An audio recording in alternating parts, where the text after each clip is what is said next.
Hi, everyone. It's Dominic from the MS Guide. I'm here with Anne van Orbeck, and everything will become clear in a second because if you remember the video I did recently with the Belgian neurologist called Bart, and been incredibly popular because, frankly, his view on things is how it ought to be, but mostly how it's not. But Anne is actually his PA, but we were chatting away and got on and decided that we were going to record a podcast about mobility. But before we get into this, really quickly, guys, this is a free resource. I do it all off my own back. So if you can click the super thanks button, subscribe on Patreon, because it costs you less than a cup of coffee a month if you subscribe, and you're supporting the channel because it's patient supported. So um, I can't really charge my guests, but otherwise I'd be asking Anne. Anyhow, guys, Anne, good morning. How are you? Good morning. I'm fine, thank you. How are you? I'm fine, thanks. And tell us a bit about yourself because if you're not watching this, you can't see Anne's actually in a wheelchair, aren't you? Yeah, it's true. Mm, Yeah. yeah. It looks like a pretty fancy one too.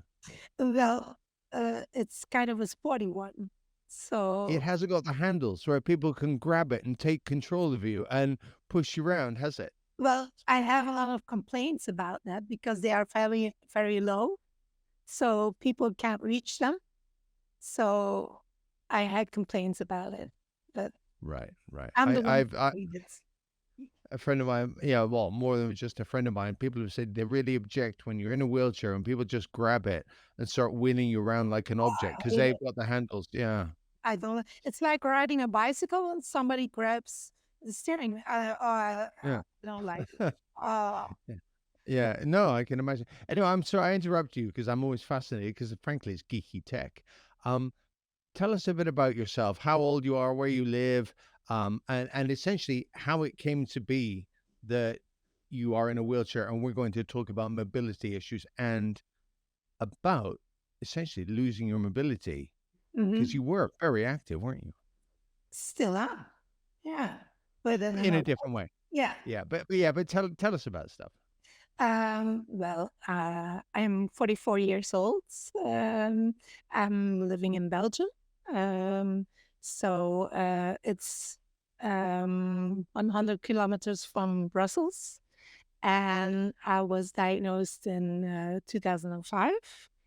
Hmm. It was quite a surprise. I didn't realize. I think it's for everybody. Yeah, but felt I felt rather fine. I just thought it was a problem with my knee, Hmm. and I would go in the hospital and would leave the hospital the same day. So So I it was leg problems essentially. When you say you think it was well, was MS affecting your legs that early on? yeah. Yeah, Okay. well, Yeah. I'm not the most elegant Mm. person in the world, so I was already stumbling out a lot, tripping over things. I was wearing high heels all the time, and I wasn't that. Yeah, I find them tricky. And yeah, it was really a big surprise for me. Yeah, Yeah. So and roughly how long between having your first issue of any kind and ending up with this sort of piece of paper that says you've got MS? I mean, how long was that whole process from problem to sort of a name for it? well, I think I had my knee problems, but I was jogging. I Hmm. used to jog, and I had a knee problem. That was uh, that was true. I had a knee Mm-hmm. problem, but they focused so much on the knee that they didn't look any further. So when I was telling them I can't feel my lower leg anymore, they said, "Oh well, it's normal. You well." With the knee, it's kind of when it's very swollen. It's normal. Don't worry. You worry a lot. Don't stress about it. Be calm. I am Did they calm. pat you on the head as well? Go there, there. Nearly. Oh, God. So Yeah. and I See, was women get this treatment far more than men. They get the there, da da da, whereas I think the assumption certainly here is by the time a man ends up in hospital, I've got a friend who runs an A&E department, and she said when a farmer turns up, They drop everything, she said, because a farmer's arm has to be hanging off before they even go to seek medical treatment. Their view is, I'll tape it up. It'll be fine. I'll get on with it. So, but But when a woman turns up, it's like, oh, she's probably complaining a bit. oh, drama queen. Oh, she's uh, oh, she's overacting. So Yeah. I I went back home, but it got worse, and I couldn't feel my leg after I think 2 months, 3 months. I went back to the doctor. I told him, and he said, "Don't you want to work anymore? Do you want to stay at home?" I'm like, "No, I'm Drama queen. drama queen, overacting, all the drama for nothing." Yeah. Uh, Are you looking for a medical note? We call it sick note here. Do you want me to sign you off sick? There you go. do you want to lie on the couch the whole day, the entire day? So I went back home. I was feeling silly and embarrassed also. So I Yeah. didn't talk to talked about it anymore. And um, 6 months after 6 months, I had this very weird feeling. So I went to another doctor, and the same day I was visiting a neurologist. I had a puncture and I had the Yeah. news, and Yeah. it hit me. I was completely surprised. And he said there were three options. So it could be a tumor, um, it could be how do you say hernia? Head injury or No, hemorrhage or back oh, problem, uh, sciatica or yeah, uh, something. or Yeah. or it could be MS. And I was thinking, please I hurry love up. this. I don't have I love time this. for this. I need to I love work. this casual way they say this. A friend of mine went for a scan at his very early stages and the doctor said, "Oh, there's lesions. We're going to look into them more." And just before he fed him into the scanner, my friend goes, "So what could it be?" And he went, "Oh, it could be cancer or something." And my friend said he was just slid into the scanner going, "I'm going to die of cancer." And it's just this throwaway comment from the doctor. Mhm. Yeah. And it's landed with the patient who's frankly going, "Holy crap, what's going on?" Mhm. You Yeah, know? so I got a bunch of I was waiting, and I was really thinking I don't have time for this. So hurry up so I can go home. And he came back and he said, "Well, I have some good news." And I thought, of course. Well, there isn't really a big problem. And he said, "It's a mess." And I That's the good news, is it? And I didn't really knew what MS was all about. I didn't really knew it. So I said, okay, so why is it good news? And he said, because it isn't cancer. And I said, Oh, oh, God. okay. Um, and then he explained that, well, you will be fine for the next 20 years. There will be hardly any problems. I'm always very positive. So I was thinking, well, okay, then. Well, well, I am fine. Well, okay, it's not that big a problem. So I went home and it quickly worsened a lot. It got worse. And I was in and out the hospital all the time, all the time. I got Can this. I just stop you for a sec? I was speaking to another doctor who's not a neurologist. He actually looks at behavioral stuff for the way doctors do process and stuff. And he said doctors are terrible in the sense they love to be good news guys. So it's not that bad. And hang on, let's just rewind. This is a chronic, incurable, progressively disabling illness, but it's not that bad. And what they mean is you're not going to die right now, or it may not be an accelerated death. Your life may be ruined, or when I say ruined, I mean fundamentally changed, and different people adapt to it. I mean, I don't know if you have your dark moments. I think we all do, but you seem quite happy.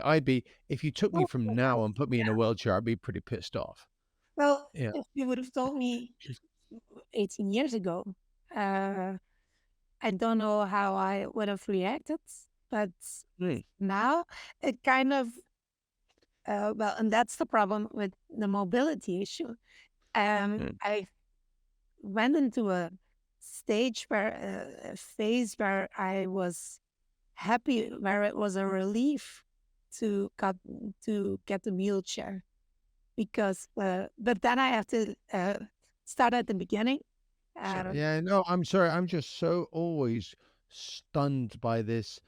It's mm, not taken seriously in the sense that just because you're not going to die right now, nobody looks and says, "Here, let's look at 20 years' time, how mm, this might affect you." Not, "Oh, you'll be fine in 20." What they mean is, I won't have to look you in the eye in 20 years' time. mhm. And so whatever I say to you now, or whatever I do or don't do, I won't have to sort of look into it and think there's my choices and decisions confronting me. And they also they don't like to say we don't know.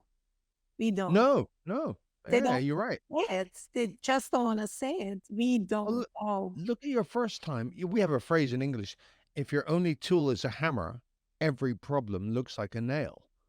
And I'll bet you anything. The first time around, those doctors were trying to fit everything to do with your leg into their view of the world, maybe orthopedics or emergency medicine. I don't know, but neurology. The second time around, at least the doctor had the sort of wherewithal to go, "I think this is a neurological issue," and then Mhm. you're in front of a neurologist, and bosh, you've got an MS diagnosis. It's like stress. Every doctor, when they can't find the problem, they say, well, it's probably stress. You have to, yeah, but it is. It's like it is now. Now that you can't find the problem and you're blaming it on stress. Now I'm stressed. Yeah, correct. Yeah. Yeah. So I keep interrupting you because there's these things you say which trigger off, I think, some of the things which are real issues for many patients. And I think ways that doctors might look at their own practice and think, how will I go about, say, communicating this? The ease with which I say, well, it's not cancer or it's MS, that's good news. Or, you know, the fact is that the big difference is when I was diagnosed in 1993 and when you were diagnosed, with me, there was no drugs. With you, there was very few. But these days, they've got this plethora of drugs, which they could say to somebody, essentially, I'm trying to stop you to the best of my ability, Mhm. deteriorating that quickly. Because you Yeah. told me something interesting between neurologists. I mean, go on, tell us this whole sort of in the wheelchair and out of the wheelchair thing. I was stunned. Yeah. It was from the start on. Well, I lost kind of my right leg. So it Mhm. was too late to come back. And it never really recovered. Um, and this first, let me see, the first 2 years, I think it was possible to walk in a kind of normal way. Um, and afterwards, I think it was in 2006, yeah, 2006, I needed one crutch to walk and to not always trip over things. But I thought it was awful. I needed so everybody could see something was wrong because when you stumble, it isn't that abnormal. But when you have a crutch, and everybody asks, "Oh, what happened? What's the problem?" I think it's kind of a weird question to just ask anybody, and I don't I like remember it. when my wife was pregnant, people wanted to touch her tummy, and she's like, "I'm going to break the hand of the next person." It was suddenly become public property, don't you? Yeah, yeah, Yeah. true, yeah. And I used one crutch for I think a year, but I Mm. fell a lot. And it was very tiring walking with one crutch. And the doctor always keep telling me, well, you need two crutches. Well, you're going to need two crutches. But I wasn't ready for it because, What do you mean when you say it wasn't in your mind? yeah, You okay? yeah, Yeah. because, Was that like giving up? Was that like accepting another level of sort of disability, should we say? Or yeah, you always need to adapt to a new situation. And I wasn't ready to adapt to the because it was going so fast. And Mm. thought, well, maybe if I take the second crutch, I become lazy in a way that I won't be able to practice the other leg anymore or less. So I refused to take the second crutch. And also because I wasn't going to be able to use my hands anymore to open a door, to take things, because I needed um, to hold the two crutches. So it was a very big step. And, for a while, I refused to do it. It's Um, giving up, isn't it? In my head, I always think I yes, have a cane no, which I barely no. use because I feel like I'm giving up. I've given into it, and I'm damned if I'm going to let it get the better of me. Yes, and you realize there's no way back. You will If you once go you too far take, down that, it's almost like there's times when I just refuse to use my cane. yeah, but once you have um, accepted the first one or the second one, you know it will be more or less forever. Sometimes you have um, an awful time, an awful period, and it comes back and it's okay. So that's fine. But when I accepted the first one, I knew because my leg was so bad, I knew I was forced to keep on holding it forever.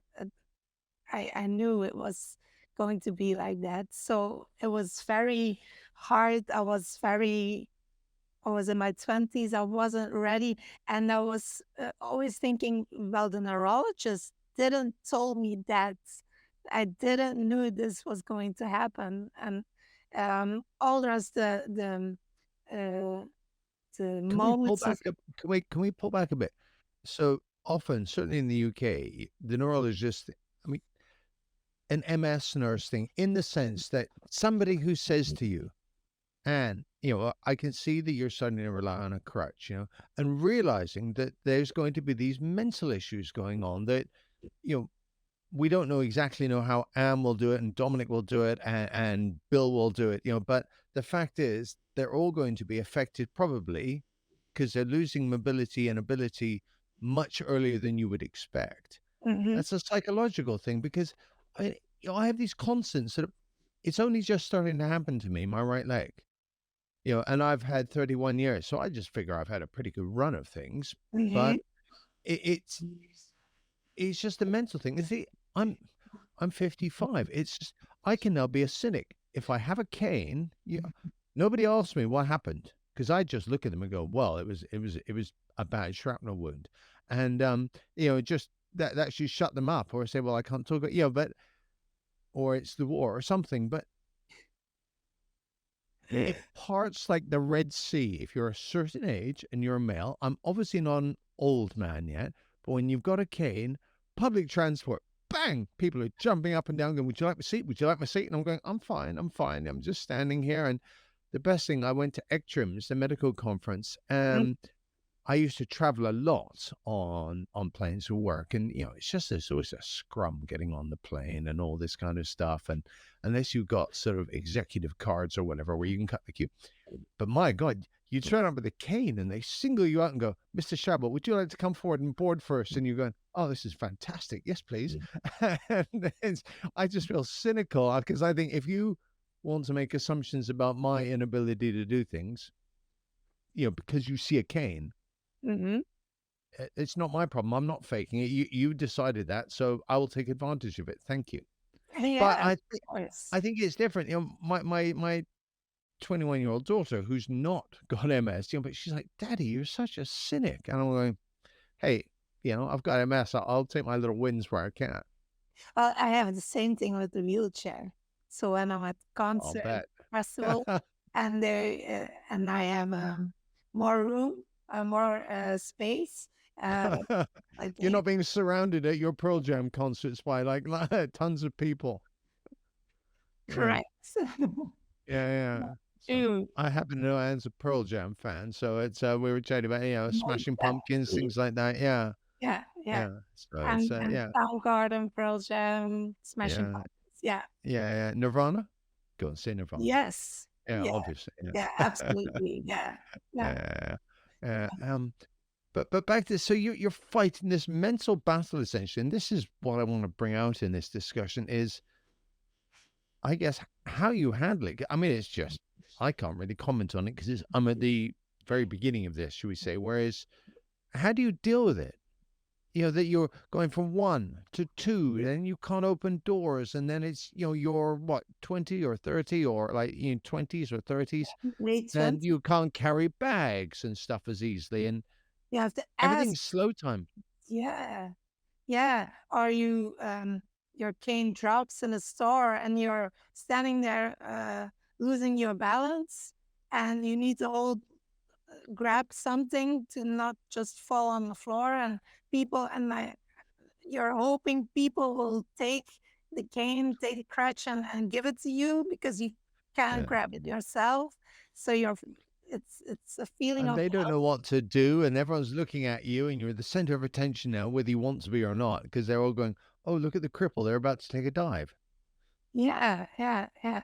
And it's well, it's hard to take as when you're in your late 20s, early 30s, you're not Mm. prepared for something like this. It's And cringy, isn't it? It's like you, if you wanted to be that, you'd be Taylor Swift, but you're not. So it's just, but the center of attention thing. yeah, but I used to stay home a lot because I So didn't that want you to. ended up staying home more because you didn't want to Absolutely. face the whole. See, Yes. this is it. So Because I was thinking, well, it has stairs, or well, I need to open the door. Well, I'm just gonna stay at home. Um, things you never think about before, you never, it never crosses your mind, does it? no, When it's not a no, problem. no. Or for instance, well, I will need to carry that. So no, I'm just gonna stay at home. Mm. Or when I know you have to enter a building where there are a lot of people and they will all look at you. Well, I was kind of avoiding that, so I didn't want um, to be confronted with the disability. I wasn't. Well, you're never prepared for that. Uh, It's always you need that resilience, and I think that is the most difficult part of MS for me. Um, that you always have to adapt to another situation, and you never know what tomorrow brings. You never know what today brings, and well, You now I could don't. say that. You could say that for life in some ways. I was thinking, I joked with people. I said, well, I could get run down by a bus tomorrow. I don't know. Yeah, you And won't it need, might be nothing to do with my MS unless I'm and not then you quick enough don't. crossing the road. Yeah, and you won't need a cane anymore. Yeah, exactly. Well, yeah. So, what I would say is, it suddenly becomes somebody else's problem. Okay. Yeah. If I'm dead, it's someone else's problem. But but you were saying also the medication neurologists, because you went essentially into a wheelchair in round one, didn't you? Well, after 4 years, yeah, after 4 years, 4 years after my diagnosis, I was in a wheelchair. But they were saying to me, the doctors were saying to me a year earlier, well, you need a wheelchair. And I was refusing it all the time. No, I don't. No, I don't. I Yeah. just need my canes. I just need my crutches and I will be fine. No, I'm not it's giving up. no, I will not because I knew that when I was going to use a wheelchair, it was going for going to be forever. I have to, yeah, I had that feeling. So Yeah. you have people who have bad weeks or and they just need a wheelchair for a while. But I knew, like I had one crutch, then two crutches, that I was going to use need the wheelchair forever. What So I, drugs were you getting? Were you put on any drugs? well, I had um, baclofen. You know, it's Yeah. Yeah. to loosen the But no, muscle. that's not for your MS. That's not like a DMT, No, like, I don't know, see, I Rebus or Ocrevus had or. yeah, I had the interferons Right. beginning, Yeah. but I was allergic to them. Right. Very, I got in the hospital. I couldn't use them anymore. I couldn't be treated. So did they give you Copaxone? Did they try it with that? The other injectable, the really old one? Same results. Yeah, I Right. also had an allergy, and then I got a lot of cortisone, a lot of cortisone. I mean, by a lot, it was 20 grams for 1 year, so it was a lot. Yeah, I gained God, did 13 kilograms. I could was you sleep? No, my head was terrible. I was swollen. I gained 13 kilograms. So I was swollen. It felt terrible. Sleep deprived. Yeah, swollen and sleep deprived. Headaches. Yeah, hungry all the time. So yeah, it was terrible. God. And then they stopped because it, it became a problem. Well, And you get used to it. It's no longer as effective.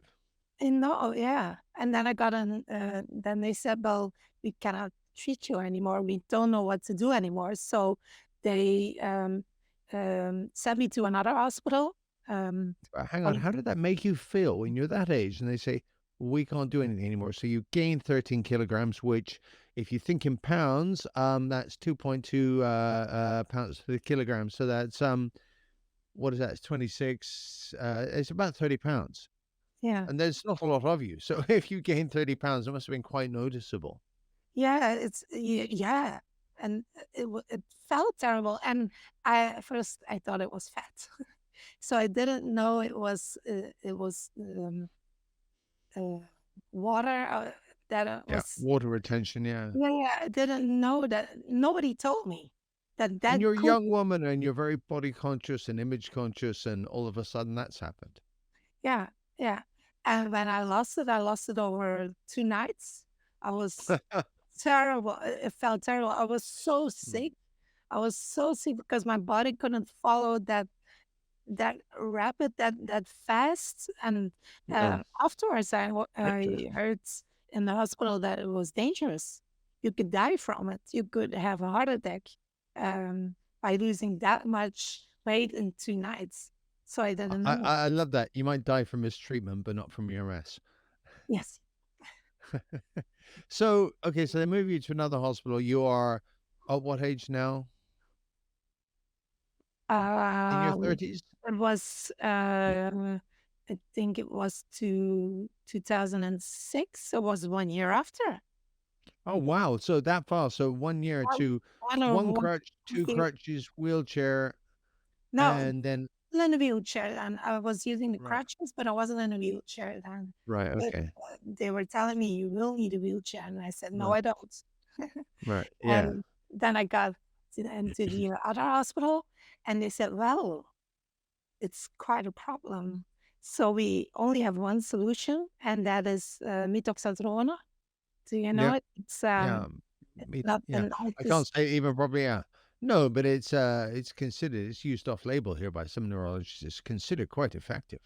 Yes, Yeah. but it's they were advising me to take it 2 years, and they said, well, but you have quite a chance of dying.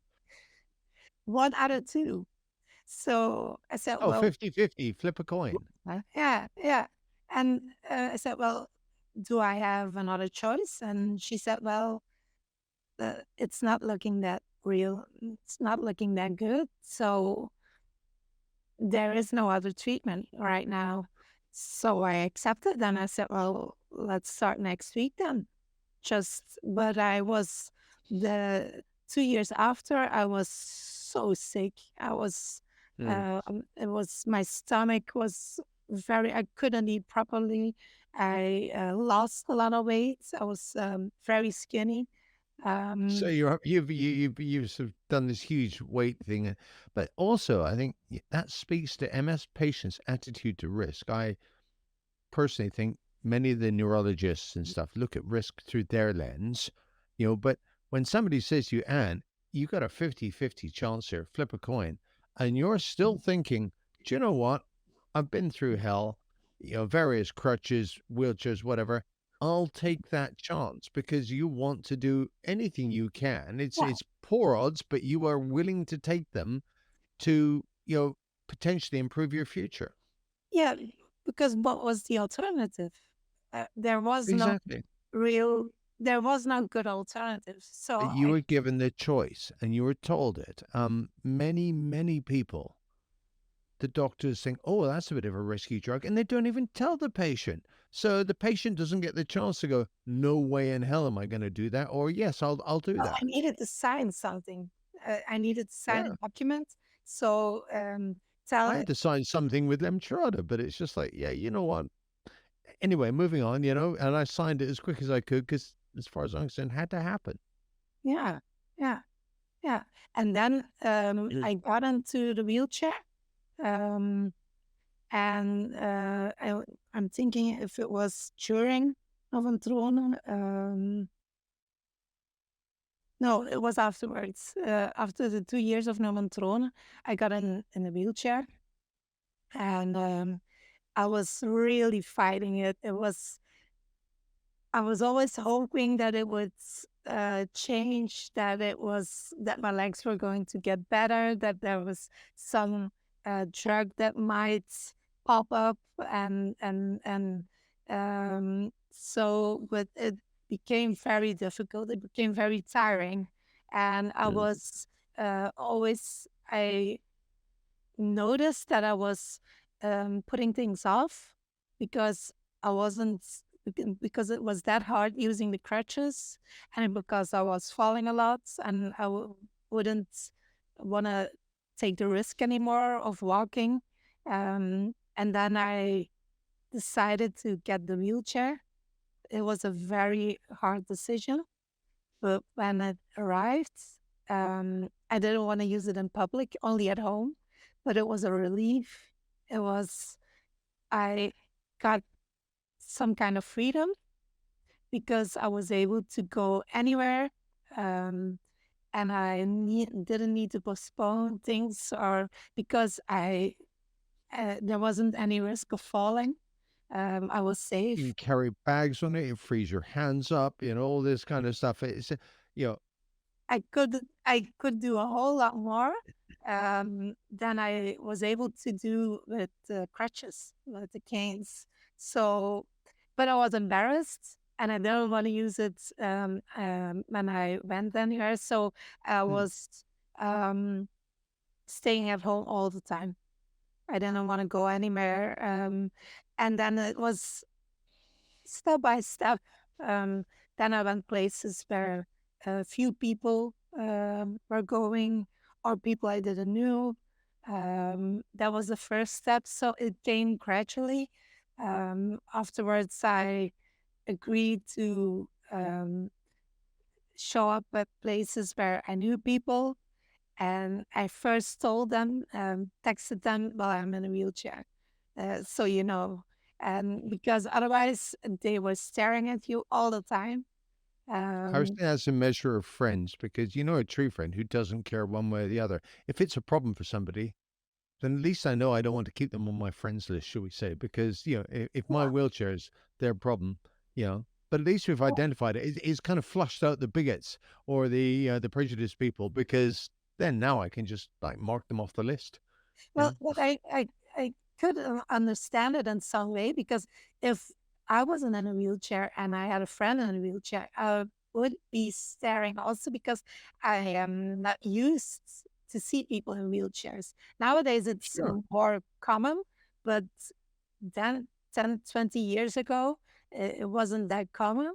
And I would, not to be nosy or impolite, but I can't imagine people staring, and I don't think it's impolite, but I No. lost also friends. I have to admit, I lost friends because they avoided me. So Yeah. because they, Well, that tells you I don't know. I've got this view that you like somebody for who they are, not their sort of accoutrements of their wheelchair or not, or right? cane or not. So that's what I mean. It kind of flushes out those ones who you thought they were your friend, and sometimes it's quite surprising and hurtful. But at least you know that if that's their issue and they can't cope with something as simple as that, then you probably don't want them around for when something serious happens. Yeah, true. And Uh, you got some new friends in return, yeah, real friends. Yeah. yeah, And yeah. I noticed people were telling me, well, you are just the same man as you were 20 years ago. Well, of course I am. It, and in that point, it is just a wheelchair. I don't True. like to say it in other ways, uh, like instead of walking or using crutches, it's not just a wheelchair, but Mm, from the point of view, um, seeing a person as a person, it is just a wheelchair. It is the same person, only sitting all the time. mm. And that's what people need to realize, that you don't change. I can imagine people changing, becoming bitter or not willing to accept the wheelchair. And I completely understand because it's very hard. But And I'm gonna have to stop you a sec. I'm sorry, folks. Domestic life is intervening. I have an Alexa, and it's decided to set off an alarm, and all I can hear through my headphones in the background, I know it'll be picking it up on the recording. Let me go turn off the Alexa alarm. I'm just gonna yell at it now. So give me a sec.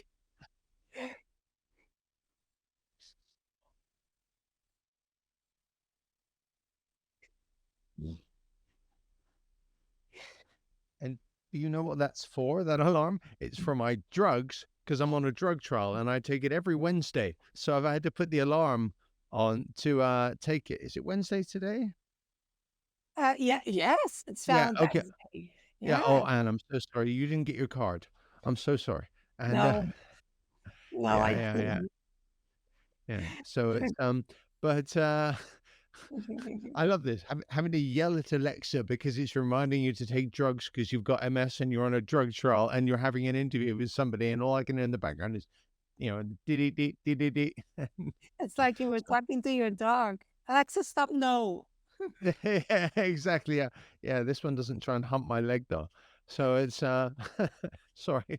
Um, but tell me, I'm not sure. We were talking earlier, and I got the impression, I don't know if I got the wrong end of the stick, that when you changed neurologists, when you started being given different, more effective medication, you were up out of you were less reliant on your wheelchair. Is that correct? I mean, this I think is a big thing. Yeah, it's a change, and also psychologically, you think, bloody hell, Completely. what was happening? Is did I understand that right? Yeah, but there were 8 years in between, 8, 9 years in between. Yeah. So So you essentially gradually declined over 8 or 9 years to the point where you're in the wheelchair and you've gone, okay, this isn't so bad, and it makes my life easier in some ways. Then you yes, changed neurologists. yeah, because I was a very supportive kind of person Hmm. in the past, and Yeah, I still wanted to keep doing anything. yeah. But I was just in a wheelchair, taking medication, uh, and the doctor didn't give me any treatment after the mitoxantrone, so I was just feeling helpless, feeling like they have given up on me, Uh-huh. mm, like like They're helpless. being nice and patting you on the back, but they're not actually doing anything anymore. It's a bit No, like, they oh were well, we just have to watch Anne helpless. decline. I was worrying, and I wanted to do something. I'm active. I'm positive. I'm willing to do anything. So I went to Professor Van Emirs. Um, This is Bart. This is Professor Bart, whose yeah, surname I can't say, but you can. And it's just not that I don't want to say, I just really can't pronounce it it's properly. a very difficult name. Yeah, You yeah, know, yeah. So I oh, introduced him and I said, explain to people how to say this because I thought I just can't. You, Van Orbeck, I can cope with, but yeah, it's so completely you hard. you went to see him.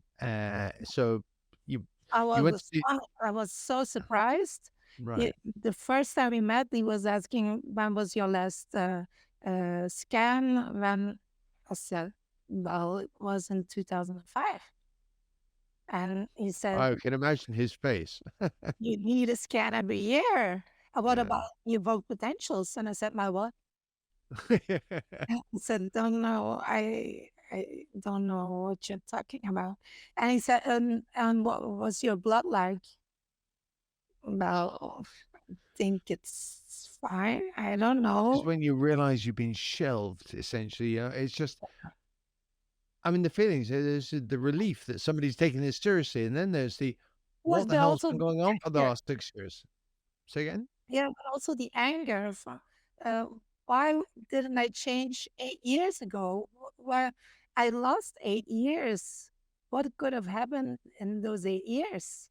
So It in was 2 days' time, I'm recording a podcast with somebody who's very knowledgeable in the field, but it's about, certainly in the UK, how to get a referral, what to do if you're not happy, how to change neurologists. Because the amount, you're not the first one. And frankly, big, I've kicked myself so big. sometimes thinking, why on Yeah, earth didn't I try and get, I don't know, stem cells or something, 15 years ago?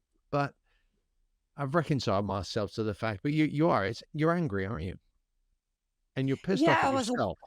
angry. And the what ifs, and I didn't really knew, but Bart told me that nobody could tell that, uh, that it's so impossible to tell, to predict the future. It's impossible to do. So Hmm. kind of reassured me, and calmed me down, but he suggested a new therapy. And I thought the first one was Enoxon. I got treated with Enoxon. Do you know Enoxon? It's a heavy treatment. It's second line. It's a heavy treatment.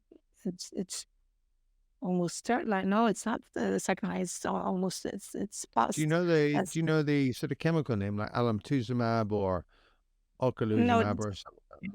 no. Okay, yeah, Now I'm on to Zimab. yeah. I will look for it. Don't Um, worry. I'm just curious because every country's always got a couple drugs that sort of they tend to use and other countries don't. So because there's people cyclo, think that cyclos. cyclophosphamide. Yeah, Oh yeah, yeah, no, that cyclophosphamide is a drug that they use as part of the yeah. process in stem cells because Fine. that takes out your immune system prior to getting your Yeah, stem cells back. monster. Yeah, yeah, yeah. Mm, And I was yeah. some, and I was able to walk between bars, 20 meters. Well, like the gymnast sort of bars, the kind you hold yourself up, but you Yeah, weren't doing any yeah. stunt. You weren't doing any stunts. Uh, well, it was a stunt itself. Uh, they had to. They had to. Um, They had to tell me no and just keep it quiet, keep calm, be calm. No, But it was how does quite a that feel surprise. when you're suddenly out of it? You're suddenly bearing some weight on your legs, and you think you Well, previously the thought, well, first that's never thing, going to happen again. the first thing I thought was, oh my God, I'm so tall. I forgot I was kind of tall, and that was the first thing. Looking at things from a different kind of point of view, because I was thinking, oh, I'm so tall. I can Mm. see a whole lot more. It was, and the feeling I got in my legs, I actually got a feeling. I felt my legs. Your So, muscles must have been really wasted by then. I mean, in terms of strength, it must have been. Could you build up some strength, back to sort of help support yourself in any way? oh, well, it kind of made it easier to do my transfer from bed to wheelchair because Uh-huh. or toilet to wheelchair or shower to wheelchair because I was able to stand. And that's a big difference when you're able to stand or not. That's a very big difference. It must have felt And liberating after all that yeah, time yeah, yeah. And it gives you hope. and confidence. Um, Yeah. I was curious about what else is possible. So I was thinking, maybe um, maybe I will walk whole in just one more. I was I was thinking so many things, but it was kind of surprising already that I could walk 20 meters between the bars. So, but when that's possible for me, there are no boundaries. It's limitless for me. So I'll think, oh, well, maybe I can use a cane. Or maybe after a year, I won't need a wheelchair anymore. But So, that comes from within, doesn't it? That, yeah, positive mental attitude to something. I mean, I mean, I know exactly what you mean, and it sort of frightens the medics around you where they're going, "Calm down, calm down." You're going, "No, no, no, I'll give it a try," and because you just want to push it. yeah. I wanted So, to put the maximum, and I exaggerated also. I didn't have any limits. So I always um, fight till the end. I always mm, um, push my limits, but not in a good way. Sometimes, at times in a good way, but sometimes it's exaggerated and then, yeah, well, knocks me down.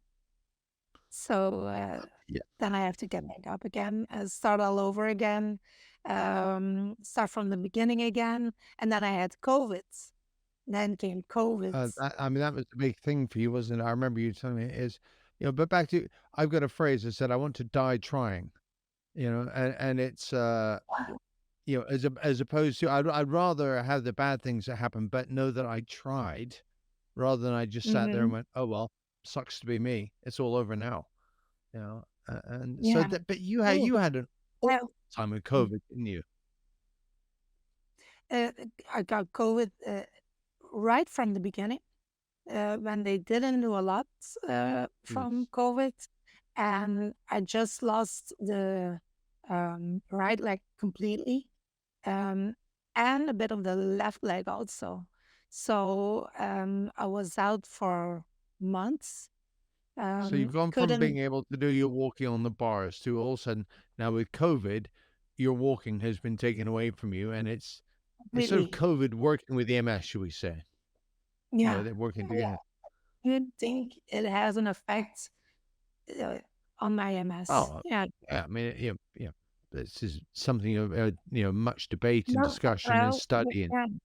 Yeah, but permanent effect on my MS. I do think so mm, because I really, really tried to get back up, and mm. I couldn't feel my legs anymore, or at least my right leg. I couldn't feel it anymore.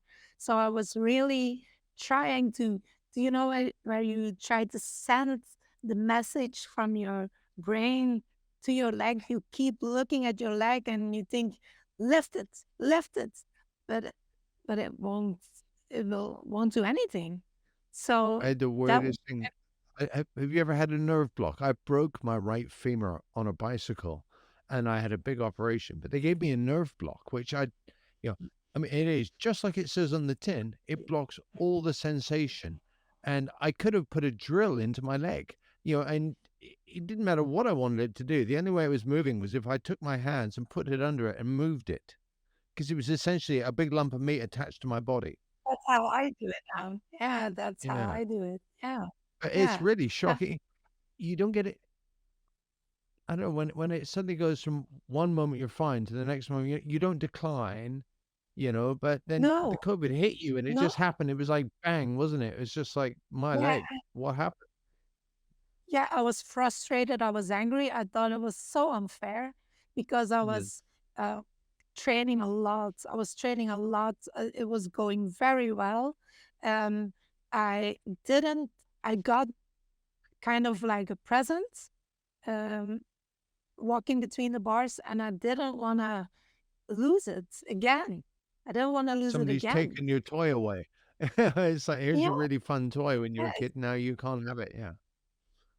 yeah. But So, it's even worse. It was the second time I was losing it. So yeah, um I yeah. knew the It was the feeling. COVID. Yeah. And I was very angry, and I was fighting I think even harder than the first time. I didn't want to lose my leg again. Um But then I got COVID a second time, and it even uh, no, it didn't hit me harder, You but know what they say, and the first time's unfortunate, the second time's careless. yeah, but it's the thing, MS and COVID. It's like we So if people can't are, see, we're joking with one another. If yeah, you're listening to this, I'm not being that all the horrible. time. He's not that No, mean, I and just had this vision of somebody listening to it going, it's "Oh, he's a actually really bastard." nice. Yeah, and afterwards I had a third time COVID, and Three, in that's November, reckless. yes, living on the edge, Yeah, yeah. You and know what they say, if you're November, not living on the edge, you're taking up too much room. yeah. Well, I rather have the room then. Yeah, okay, yeah, But so back away from the then edge. last year in November, I got COVID the fourth time. So now I lost both my legs completely. You're a So COVID magnet, uh, aren't you? yeah, I know everything about it. But I mean, I know in all everything about seriousness, COVID. given that I you're not don't need out, those tests. I know it already.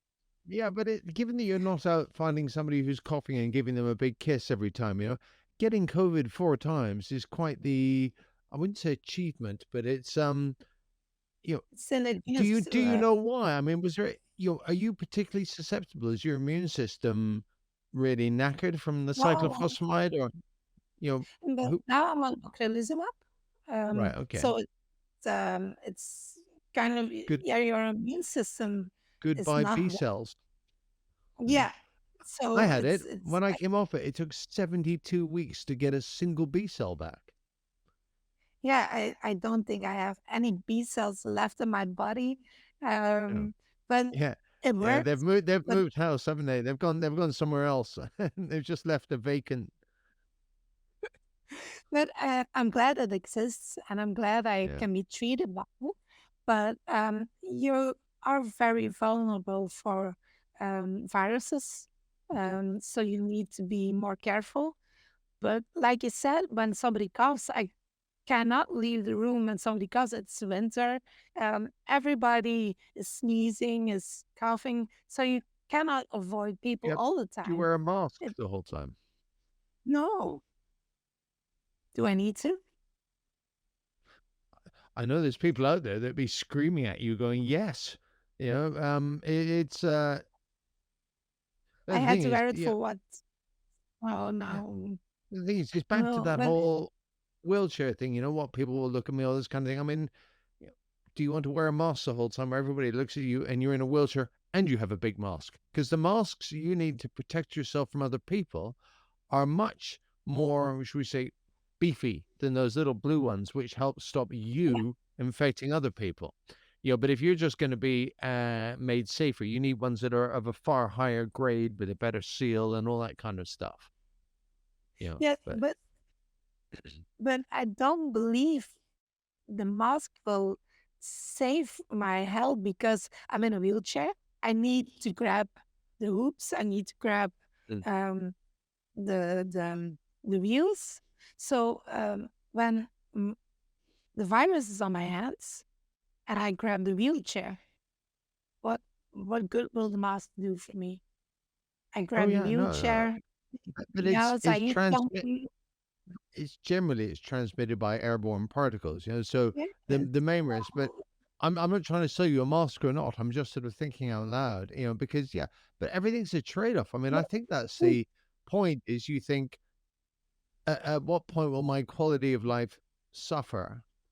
Um, because of the, should we say, the mental inconvenience versus the Mhm. physical one. I mean that, but I mean that's what you're describing.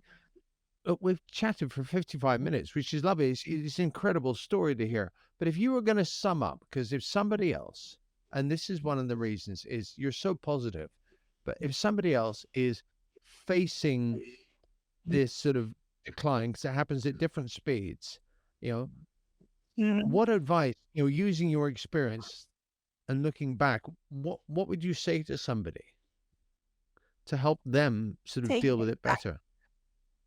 Take, Take your time at your pace. Don't feel forced to use. a cane, a crutch, or a wheelchair. Don't be forced because somebody is telling you you need one. If you don't feel ready, it won't do you any good. I think it's my opinion, Yeah. that you have to be ready for it, mentally, and not physically, but because doctors are telling you when you're physically enabled and physically need a cane or a wheelchair, they will tell you, and it's good they tell you, but they need to understand that people are also need they also need to be ready to um to use it. um for instance, nowadays I still have problems passing a shop where there are mirrors everywhere. I will not look in the mirror. I will avoid it because I don't like the image in my mind. I am It's not still Anne, it's walking. Anne in a wheelchair, isn't it? If you do that, Yeah. yeah. Mm, Whereas you can look in the yeah. mirror in And the when I morning dream, and just see, yeah. When you dream, say that yeah, again. When you dream? when I dream, I dream I'm still walking. In my Right. dreams I'm still walking. I'm not in a wheelchair in my dreams. So That's awesome. it's At in least you my know that head. you might look forward to the occasional good dream where you're going for a run or walking or whatever. Yeah, it's not um traumatizing or anything. It's just a normal dream for me. I don't Mm. have any problems with it. So it's just a normal dream for me. But you need to be ready because people will come to you and ask about the wheelchair, which I want to advise other people not to do. Don't ask anybody. If I other was people are pushing my friend in a wheelchair and we walked up and he was going somewhere. You know, I was just the chauffeur essentially. Pushed him up to this desk, and he asked the person behind the desk, you know, because we were lost in this hospital. It's really confusing, and they looked up and replied to me, and I just went, "Don't talk to me. I'm just the chauffeur." And and they went, "Oh," and then they started speaking back to my friend, but it was just this instant reaction. Guy in wheelchair yeah, talks to you. Reply to guy yeah. pushing wheelchair. Yeah, yeah. Yeah, So it's or for instance, what's her name? Oh, uh, I can't answer what you want to. So oh, you it's get on well with they Rebecca Scott. I think the pair of you would fix people's attitudes quite quickly. Yeah, it's yeah, this third it's party thing. It's like you don't exist. You're not in the room. You know, you yeah, can be talked yeah. about and not to. They treat you in a whole different other way. It's they look at you in a different way. But I think nowadays it has gone better. It it's Yeah, mm, kind of more accepted. yeah. So that's good. Yeah. And that's that's brilliant. That's an excellent way to end this conversation on.